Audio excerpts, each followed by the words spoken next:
De nouveau en direct depuis le centre Georges Pompidou-Metz avec Clara Schmelk et un nouvel invité, enfin c'est pas un nouvel invité, c'est quelqu'un qui est déjà venu au KIF.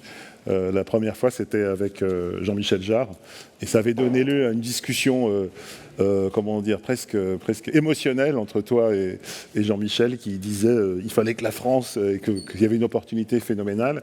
C'était en juin et on avait prononcé dans cette discussion le mot métaverse. Ça paraissait encore un truc de geek, hein, mais manifestement, on était un peu dans cette logique. Depuis, Mark Zuckerberg a déclaré que Facebook serait un metaverse company. En tout cas, stratégiquement, c'est ce qu'il voulait faire. Et donc, on s'est dit que c'était important que tu reviennes, que tu nous racontes ton histoire, parce que toi, tu es très prudent avec le mot metaverse, depuis le début. Hein, et à la fois parce que tu as été architecte, et puis que tu connais parfaitement les technologies de la visualisation et toutes les questions qu'on a envisagées tout à l'heure autour des avatars, même autour d'Helix quelque part, un personnage virtuel qui est dans l'espace, tu les as abordées depuis longtemps. Tu peux un peu nous raconter ton cheminement? Tu as préparé quelque chose pour nous raconter ton cheminement? Merci infiniment Alexandre, je pense que le travail que tu fais est extraordinaire et très important. Nous bien sûr on est très passionnés par le sujet parce qu'on pense que l'enjeu est, comme on dit d'autres acteurs, vraiment national. Quand on entend Marc Petit ou quand on voit des sociétés comme Facebook qui investissent autant, on se rend compte que c'est 10 000 personnes qui travaillent sur... Voilà, 10 000 employés qui travaillent sur le sujet de la réalité virtuelle, réalité augmentée, côté hardware, côté software, côté culture, etc. Donc en fait, l'enjeu, j'ai souvent envie de dire, c'est plus gros, par exemple, que la voiture électrique.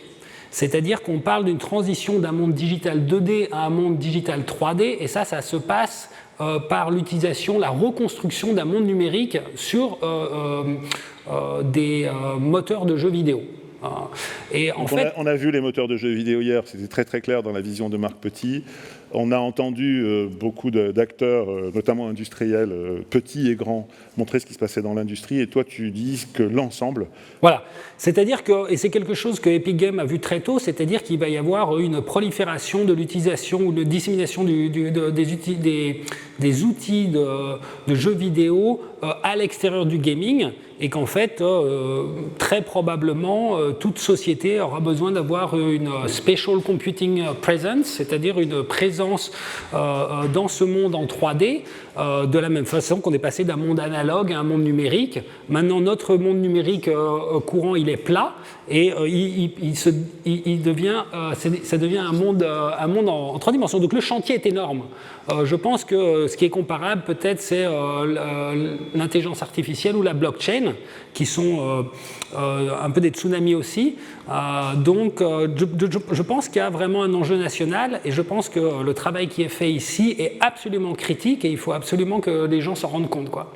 Voilà, donc nous, on a amené une présentation qui est beaucoup moins sur nous, ce que nous faisons chez GAROU, que essayer d'expliquer un petit peu les enjeux, mais surtout de quoi est fabriqué et quels sont les building blocks de ce qu'on appelle le métaverse. Un mot que j'utilise de façon très très prudente, effectivement, parce que dans la littérature qui fait un peu rêver, ou les gens qui ont un peu établi ce que c'était, il n'y en a qu'un. Et puis c'est très complexe, et je pense que ce qu'on voit, et ce que beaucoup de gens disent ici, c'est que chacun travaille sur des morceaux différents. Et c'est pour ça que je suis absolument ravi d'avoir 2 invités très très importants. C'est Rêve qui dirige l'Omniverse chez NVIDIA, hein, c'est une couche technologique très importante, et d'autre part Bertrand qui a créé des casques de réalité virtuelle qui ont finalement été rachetés par Apple. Donc Rêve, sorry for this introduction in French. I was saying that, I was happy to talk about what we're doing at GAROU, but at the same time, I think I was more interested to talk about what is at stake when we talk about a metaverse, and I thought it would be amazing. I'm absolutely thrilled to have you. I could not dream of a better guest than you, as well as Bertrand, because Bertrand has done so much for headsets. Few people know him, but his role is critical, so we're absolutely thrilled to have you to talk about that layer, the foundation on which the metaverse can be built, as well as the other building blocks. So if you don't mind, Rev, or maybe we can introduce Rev first, and then I can go through the presentation. Sure. Juste, Rêve donc s'occupe chez NVIDIA de l'Omniverse, qui est donc la version du métaverse. Je fais une traduction simultanée, succincte. Absolument. Peut-être on peut les laisser. Maybe we can let you introduce yourself. So we have Rev and Bertrand, as well as myself. Let me see if I can skip to the next page. How should we do this? Tu te lances. Do you mind, Rev, if I start with this and then very soon it's going to be your turn? Please. Okay, so I'm going to do it in English. So I would love you to bounce on every point that I bring up, but one of the things that I'm trying to explain why it matters, right? And I think to me, or at GAROUD, our team thinks that there's two key components, right? Is that when you are in virtual reality, when you're immersed in this world, you engage with your body physically, and it creates a very direct connection, very emotional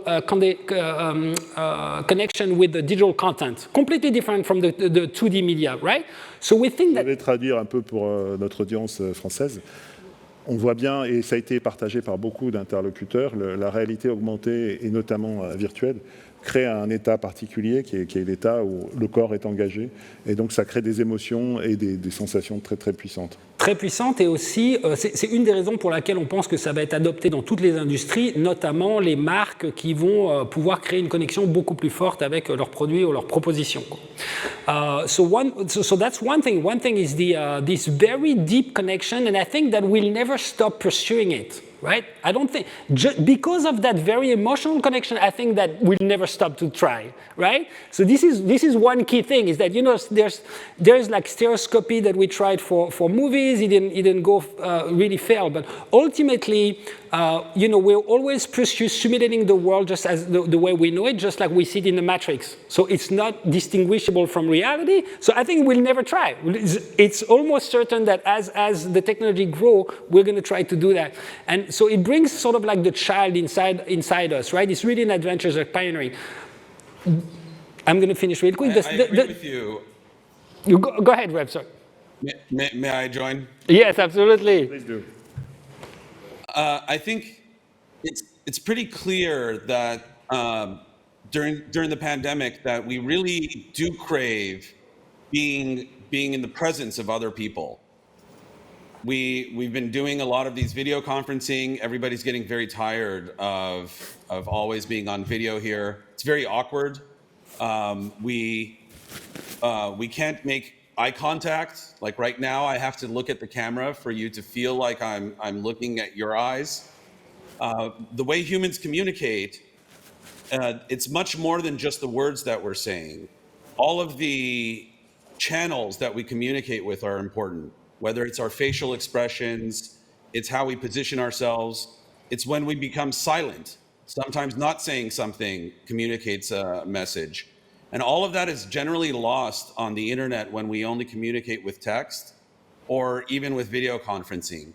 These new technologies that allow us to enter a space that is familiar to what the human experience is throughout our whole evolution, obviously that's going to be important and critical for us to communicate and to work and play and meet each other. Donc, je vais faire la traduction pour te laisser souffler. Il y a vraiment une opportunité extraordinaire, et c'est important d'avoir NVIDIA avec nous aujourd'hui, parce que ce n'est pas simplement, on va dire, une lubie de certains. C'est une réalité que la pandémie a vraiment accentuée. On a un besoin de plus en plus fort. L'exemple que donne Rêve est vraiment frappant. Je suis obligé de regarder l'écran pour voir ce qu'il y a dans tes yeux. Ouais. Et donc ça me transforme.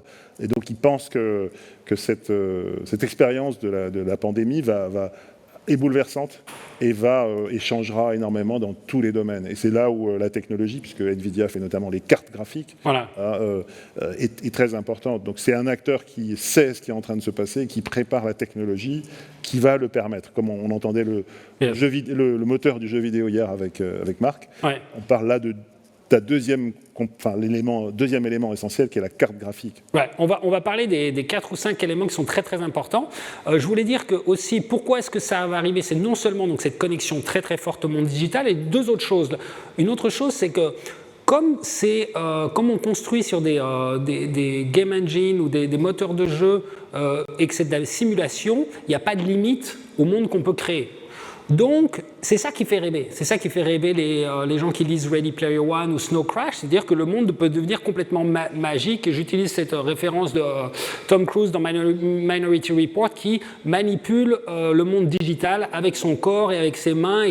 Donc ça fait rêver les gens. Et c'est vrai qu'il n'y a pas de limite à ça. C'est-à-dire que la limite, c'est l'imagination. Et finalement, on remarque aussi que la dernière fois qu'il y a eu vraiment une rupture dans la représentation, c'était l'invention de la perspective par Brunelleschi il y a 600 ans. C'est-à-dire qu'une fois que la perspective a été inventée depuis un brouillon jusqu'à une image un peu plus qui avait du sens, qui était bien construite, jusqu'à la photographie, en fait, il n'y a pas eu de rupture. Ça fait 600 ans. C'est l'architecte qui est en toi qui... Voilà, c'est l'architecte. Ouais, tout à fait. Qui remet en perspective, justement. Qui remet en perspective et qui repart de la Renaissance, comme Sébastien Massard aussi l'a fait d'Asso Systèmes. Ouais. We will let Rev talk about topic, but I think that I would like to break it down into 4 different sort of like building blocks, and I would love Rev to react to that. But in order to build the metaverse, I think we have to realize that it's a convergence of technologies that are all sort of like coming ripe right now. And it's not that we didn't want to build the metaverse in the 90s or in the early 2000s. It's because we didn't have the proper tools. Not everything was built, right? This is really where Rev should talk, but I would like to identify like a few pieces. One piece is the software piece, right? The game engines. And the evolution of game engines shows that we came closer and closer to like rebuilding reality as we see it in the real world, but it took a long time, right? So we're going to very quickly go over this, and Rev will be talking about that. And then there's the hardware piece, right? The graphic card just did not compute this game in a very realistic way. Again, this is Rev's territory 100%. Then there's the headset, right? As we talked about, if you are going into a metaverse or a virtual reality, I think the headsets are like a very key important. And last thing is the network, the 5G network. Je fais un peu de traduction simultanée. Élément essentiel, une des briques essentielles, ce sont les moteurs de jeux vidéo. On voit leur évolution, ils partent de Pong, tout le monde a joué à Pong, comme dirait Sébastien, j'espère. Et puis ensuite, c'est devenu de plus en plus sophistiqué jusqu'à Unreal et d'autres, évidemment. Et on voit bien la progression de la représentation et de la visualisation qui devient de plus en plus sophistiquée. C'est ce que nous disait hier Marc Petit, et il y en a d'autres qui le font. Et l'autre élément qui est très important, c'est les cartes graphiques. Et puis le troisième élément, c'est le network, c'est la capacité de distribution.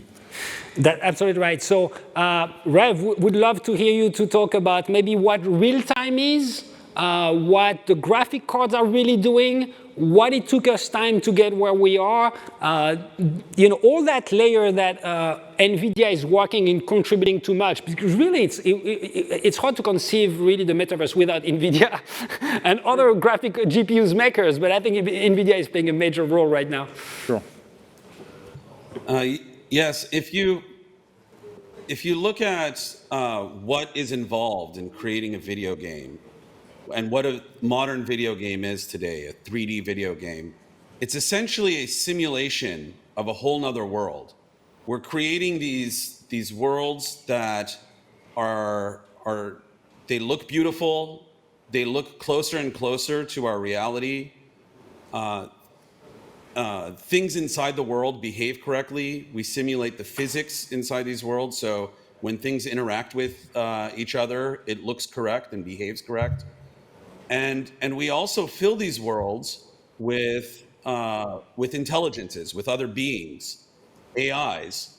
So all of these things combined are the ingredients that you need to construct another virtual world, and what we're now starting to call the metaverse more commonly.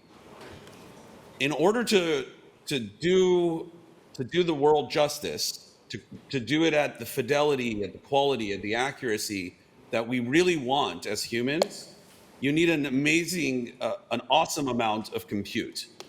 We still aren't quite there yet. You can use every bit of compute on the Earth that's available right now you could dedicate it to doing a simulation of the world, and it's still not enough.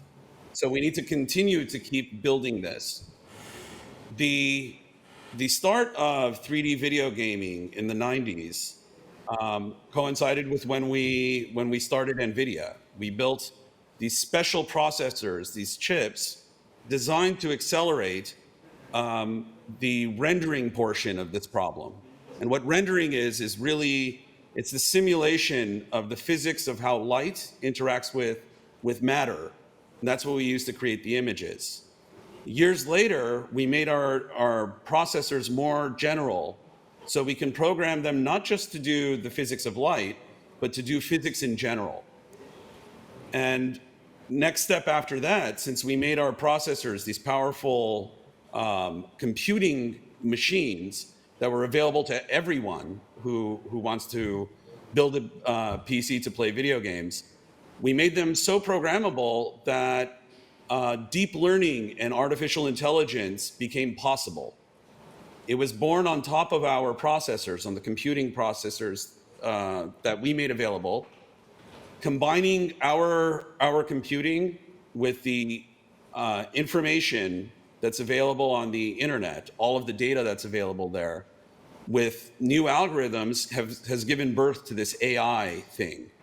And so now we are in this new era where we can simulate and create every part of these virtual worlds, and that's converging with the amazing amount of data and the connectivity that everyone experiences on the internet. And we're entering a new phase, the next step, the evolution of the internet into what we were all dreaming about, or many of us were, as the metaverse starting back in the 80s and 90s. Thank you so much, Rev. Yes, we're going to do a little bit of translation for our French audience. Les points que... I can try to keep it shorter next time. Thank you. No, this is great. We enjoy every second of your time. Super clear. En fait, il faut bien comprendre qu'il y a une convergence. Il y a plusieurs convergences. Il y en a une qui est sur les microchips, qui permet la puissance de calcul de plus en plus grande. Il y a une convergence sur la capacité informatique, de codage, de capacité de traiter des données à très haute, on va dire, qualité, volume, enfin tout ce qu'on peut avoir. Ouais. C'est ce qui permet ce passage de choses qui sont finalement simples à des choses de plus en plus complexes, ouais, avec des polygones ou des choses comme celles que fait GAROU, où on est dans presque le réalisme photo, dont parlait hier Marc Petit. Ouais. Et c'est l'objectif, et c'est pour ça que cette vision est extrêmement puissante. Elle est convergente avec... ce qui se passe à l'intérieur des machines, elle est convergente avec la capacité de traitement, l'intelligence artificielle, les algorithmes, ouais, qui permettent de traiter une multiplicité de données de manière simultanée, voilà, de la modéliser en petits polygones. Ouais. Et c'est chacun de ces éléments qui fabrique ces photos, enfin ces éléments, on ne sait plus comment les qualifier, voilà, sont des formules mathématiques et qui sont en fait des images pour notre cerveau. Absolument. Et c'est là où on est dans la matrice, voilà, sans le savoir. Ouais. Tout ce qui nous entoure là ne sont que des calculs mathématiques, ce sont que des zéros et des 1. Alors ça, c'est une représentation en fait. Alors voilà, c'est très important, et c'est important, c'est ce que je voulais qu'on parle un tout petit peu de technique pour comprendre vraiment quelle est la différence entre une simulation sur un moteur de jeu par rapport aux médias traditionnels qu'on connaît en 2D. On peut utiliser l'image qui est derrière nous, maintenant c'est couvert, mais l'image de la gargouille qui est derrière nous n'est pas une image fixe ou capturée, c'est une image qui se calcule en temps réel. Voilà. Alors quand la caméra sur son dolly bouge, on va voir que la gargouille de tout à l'heure, derrière celle-là, va apparaître, c'est-à-dire que la caméra est en train de tourner physiquement autour du Chrysler Building. D'accord ? Donc ça, c'est assez extraordinaire parce qu'on se rapproche de qualité photographique et ça n'est pas une image. C'est-à-dire, on est techniquement dans un jeu vidéo. Ce qui est aussi très important, c'est que cet endroit que vous voyez là, qui est dans GAROU, est accessible en réalité virtuelle de façon collaborative. C'est-à-dire que tous les gens qui sont dans la salle pourraient rentrer dans GAROU et se mettre debout sur la gargouille. Donc, les usages, on peut décliner les usages à partir de ce jumeau numérique qui existe dans le moteur de jeu de plein de façons différentes. c'est extrêmement important et c'est ce qu'il faut avoir en tête. Tout ceci n'est que du calcul. Voilà, c'est ça. Et en ce moment, je suis à peu près certain, cette scène se calcule sur des cartes NVIDIA. C'est-à-dire que cette réalité est construite pour nos yeux à la vitesse de 60, 90 images par seconde. Le film et la télévision, c'était des images capturées qui étaient de 24 à 30 images par seconde. Le jeu vidéo, c'est 60 images par seconde d'images qui sont calculées en temps réel. Et la réalité virtuelle, c'est 90 images par seconde sont calculées en temps réel. Voilà. Dans les slides, si on peut les remettre, si on peut les ramener, je vais parler très rapidement voilà, alors les images qu'on voit là, ça c'est dans GAROU, c'est-à-dire que c'est à la fois des images 2D qu'on peut utiliser pour de la communication, mais on peut aller aussi se balader physiquement dedans de façon collaborative. Je vais avancer encore un petit peu. Alors ça, c'est le Unreal Engine 5. On se rend compte que, comme disait Marc Petit hier, on se rapproche d'une qualité photographique. On arrive pratiquement à créer des humains qui sont believable, comme on pourrait dire en anglais. So this is, we talked about that. Rev, so could you put a little bit in perspective what you are doing with Omniverse and how does that contribute for companies like GAROU that are, bringing their part to one of the metaverses that will be built? That would be super interesting. We need to keep 11 minutes to let Bertrand talk. We have a video of Bertrand. I don't know if you had a chance to saw it, Rev, but he's gonna talk about building headsets. Yeah, so we are very well known for building chips and the processors that power a lot of this computing, but we are much more than just a hardware company. From the very beginning, we've developed lots of software that are in layers that empower developers to create the experiences, create video games, and tools to create these virtual worlds. In recent years, we've started to do a lot of simulation for things that aren't gaming or entertainment related.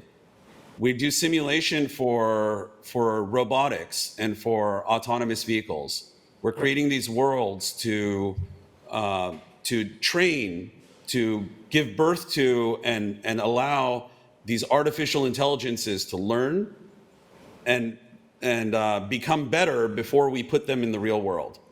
And in order to do that, we need to have worlds that are extremely, extremely accurate.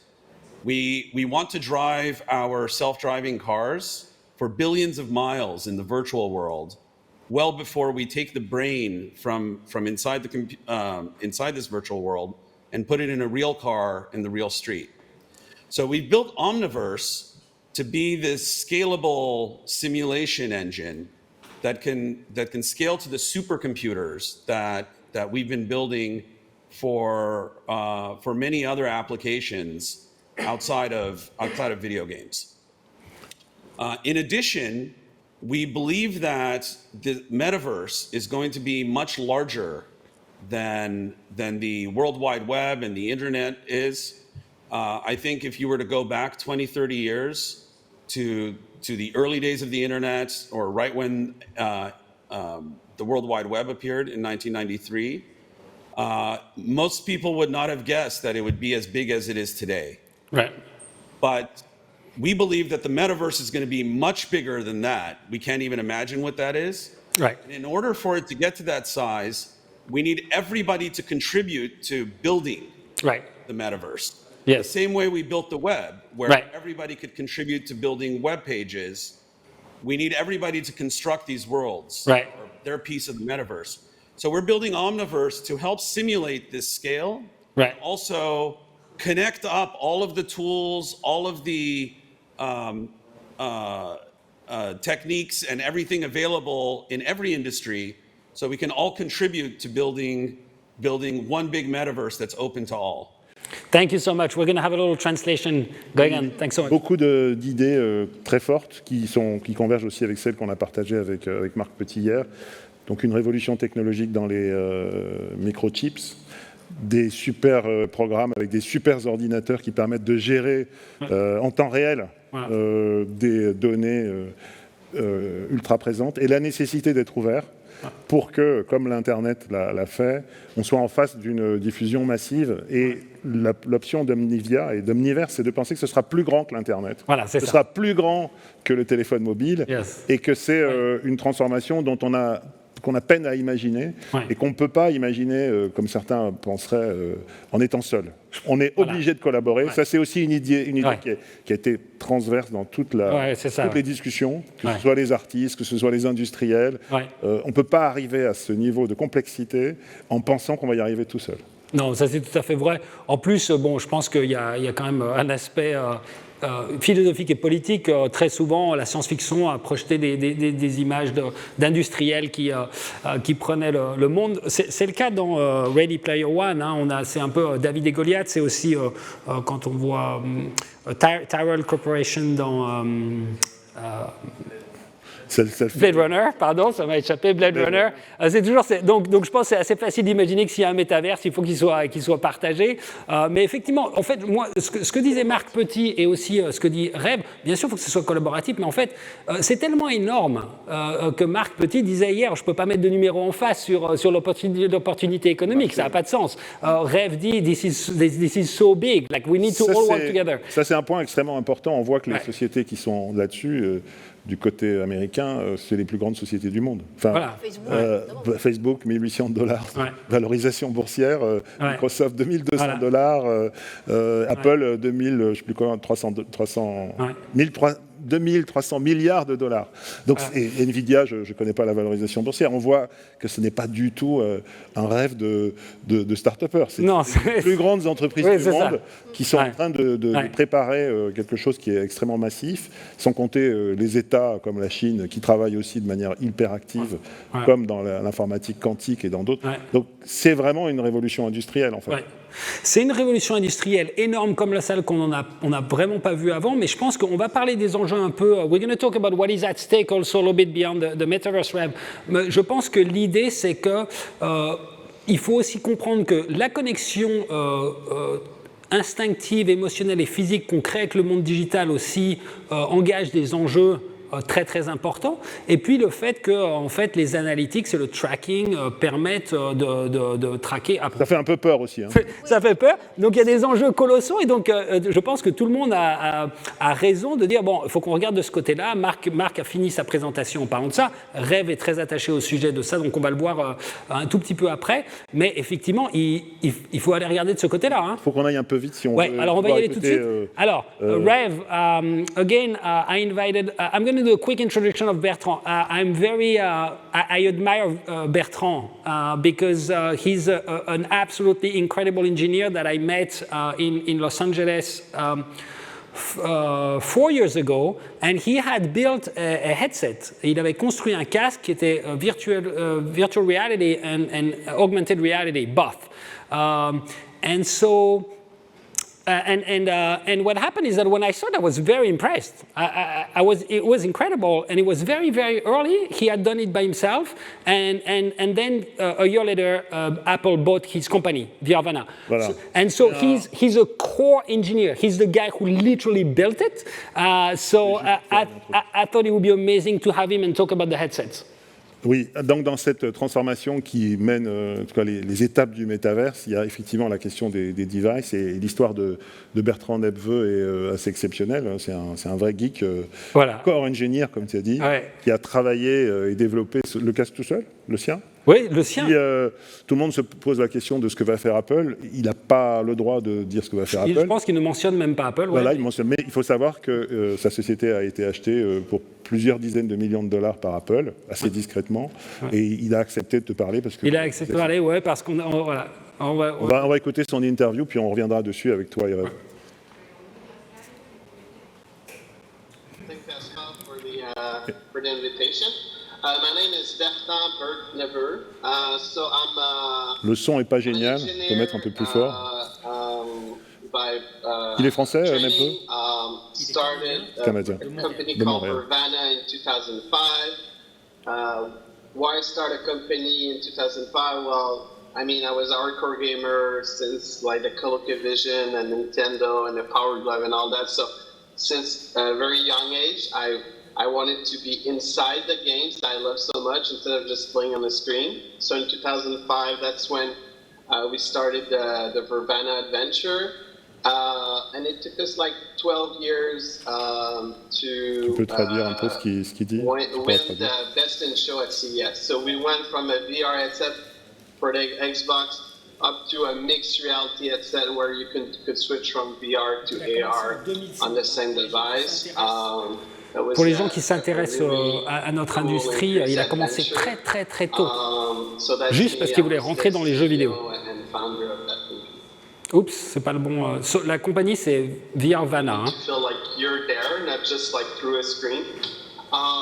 And one really cool experience that I did lately was so I used to go physically at Burning Man for the past few years, and of course because of the pandemic, you know, they canceled it, but they did on Outspace VR a virtual Burning Man, and it was a really interesting experience for me because I think the first day I just tried it via my computer, and I was like, oh yeah, I feel like I see the same things as when I'm there, you know, and it was kind of cool. But when the next day I tried it in VR, like it was a totally different experience because, you know, the art pieces are very big there, but on the screen you don't really feel the scale of things. Donc, ce qu'il dit très très clairement, c'est la différence entre faire l'expérience de quelque chose en 2D ou en réalité virtuelle. Et il mentionne Burning Man. Ouais. You know, it's the only medium that can create that. So once people experience the value of that, of course, they will always want to do it in VR instead of on a 2D screen. But for that, you need more and more people trying it. And I think that we're seeing that. We're seeing a mass adoption of VR right now. Donc les grandes étapes pour l'adoption. Convenience needs to be the number one thing. Okay? Like even me, I'm an expert in VR. And like if I want to go, I don't know, try a new game, and it's on Steam, on a PC, like with a Vive, like it will work, but not seamlessly. Like if I haven't played a game for, I don't know, a couple weeks, and I go and there's update, like it takes always maybe 30 minutes for me to. Ouais, donc son premier sujet, c'est il faut que ça soit facile. Faut pas qu'il y ait des barrières pour rentrer dans l'espace VR. One of the big problems in the past, and I think the Quest has solved that. So I think, you know, each time I go back, I put the Quest, it works, you know, it updates automatically during the night. On comprend pourquoi Apple l'a racheté. Ouais. Il a déjà la philosophie. VR. For mass adoption, it's always graphics. I think because of Hollywood movies and things Ça, c'est très important, je suis d'accord avec lui. Les gens sont tellement habitués à de la qualité graphique du cinéma, des effets spéciaux, etc. Et il dit, bon, bah, il faut que... C'est ça à quoi les gens sont habitués, donc il faut qu'on arrive là. Even on the Quest, if the graphics are not that amazing, they'll love it, no problem. If you have someone who's not a geek and like wants to travel or whatever, if you put the headset and it feels not natural, then they might say, oh, I'll wait. So I think like now that the mobile part is kind of done, you know, with tracking, the wires, all that, I think that, like you said, like the graphics needs to be maybe 2 or 3 times better. But to get there, you can either like go brute force and just have a bigger GPU, but I mean that means Moore's law and maybe 3-4 years. Right. But the great thing about a VR headset is that what you're doing is you're messing with the brain. You're trying to fool the brain. Through on essaie de transformer, de manipuler, de fool the brain. Ouais, complètement. De retourner. The more we learn about, and we already know a lot, but the more we learn how the brain process all those stimulations. Et on pense aussi que c'est pas que dans le casque finalement, ça fera partie des lunettes ou des We'll outils. be able, instead of sending all the Grâce à la pixels 5G, all ouais. the Grâce à la 5G. time, and that requires a lot of power to do some little brain tricks to reduce the compute and still deliver an amazing graphical experience. One component of that has been done for a few years is foveated render. So you track the eyes. Il est volubile, hein. Vas-y. Ouais, alors ça c'est très technique, c'est un peu compliqué. C'est que les casques les plus avancés ne font du réalisme que exactement dans un cône de vision des pupilles. Et plus la zone périphérique autour de ça est calculée en résolution moindre. Le cerveau ne s'en rend pas compte, c'est normal, mais ça permet d'augmenter énormément la qualité. C'est pour les lunettes plus que pour C'est pour les lunettes, 100% pour les lunettes. C'est une solution technique pour pouvoir augmenter énormément la qualité avec la même puissance de calcul.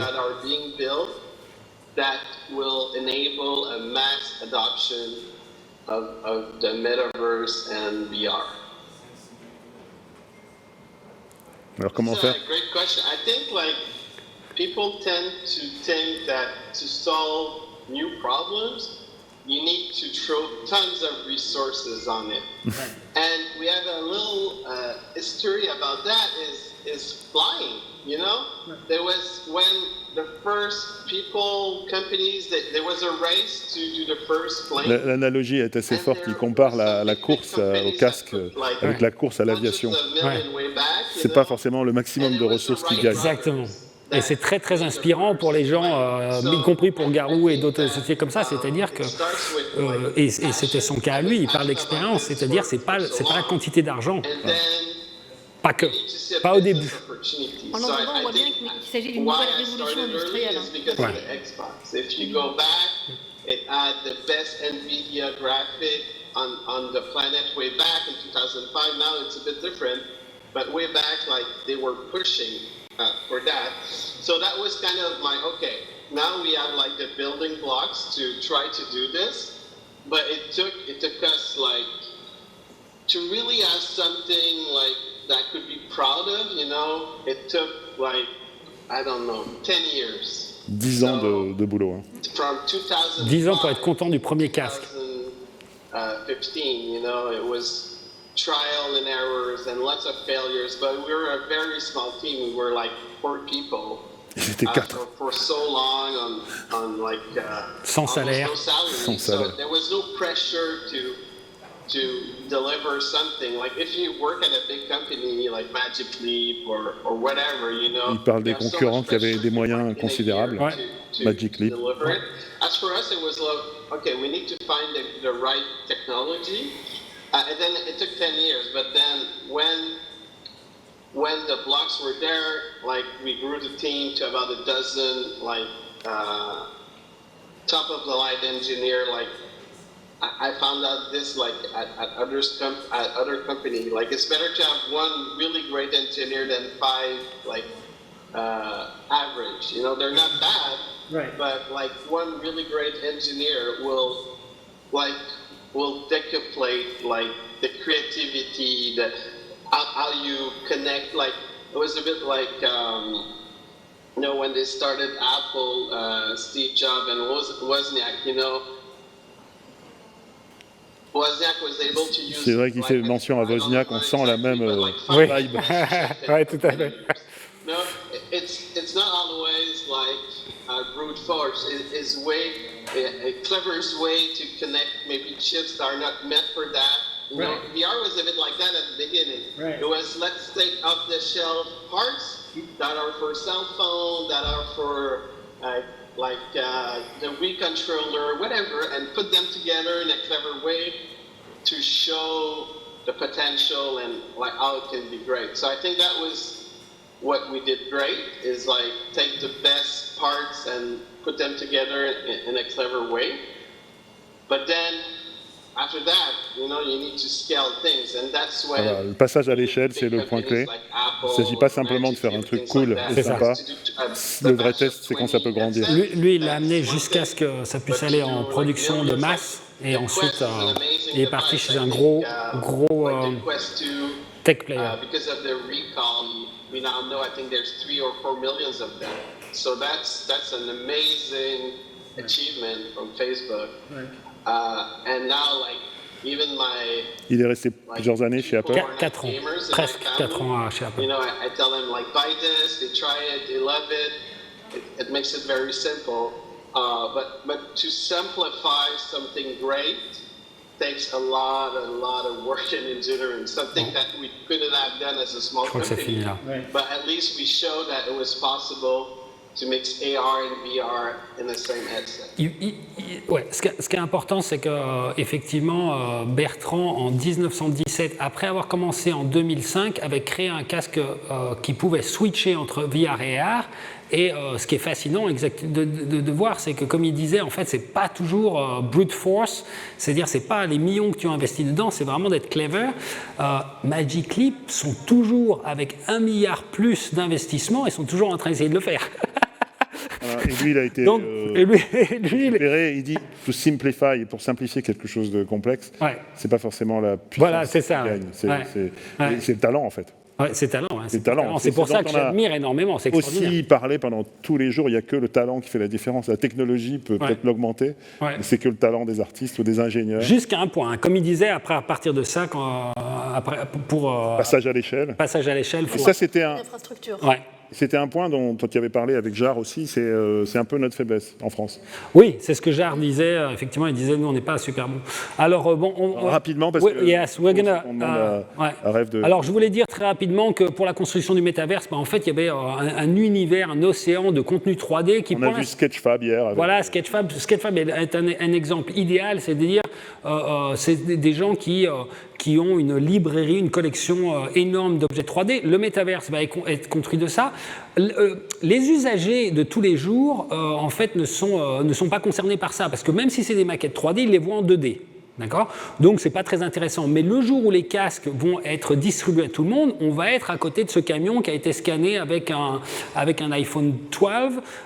Ils vont être assis sur ce canapé, etc. Donc, ils vont être en présence de ça. Donc, ce contenu disponible était vraiment que pour une industrie, maintenant va être désolé, il faut qu'on accélère, on est pour tout le monde. Ah oui, il faut qu'on y aille. Donc, I think Rev, I just very quickly, briefly talked about like the 3D content that exists, the ocean of 3D content, the ecosystem that's being built around the 3D content. But I think because we're at the very end, you mentioned when we talked on the phone, what is at stake when we do a metaverse, and maybe what we didn't do quite right when we did the internet. So I would love you to finish on that topic and say, we should be careful, and what should we worry about as we're heading towards building this new digital world? Yes, when the internet was first conceived and it was built, starting in the 70s, the original pioneers, the ones that founded it and laid down the foundation of all the protocols and the standards, really believed that everyone that's connected to the internet should be equal. That every server, every person, every workstation that's connected can both serve and receive. It can go in both directions. Years later, when the web was formed, it was built on that technology, but also that philosophy. The central technology to the World Wide Web, HTML, HTTP, all of these standards that we take for granted right now, were built around this idea that everybody can contribute and everybody has an equal access to building their piece of it.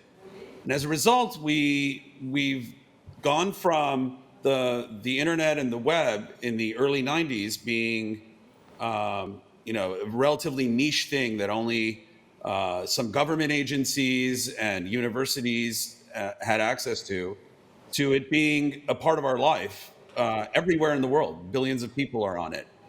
We need to do the same for the metaverse.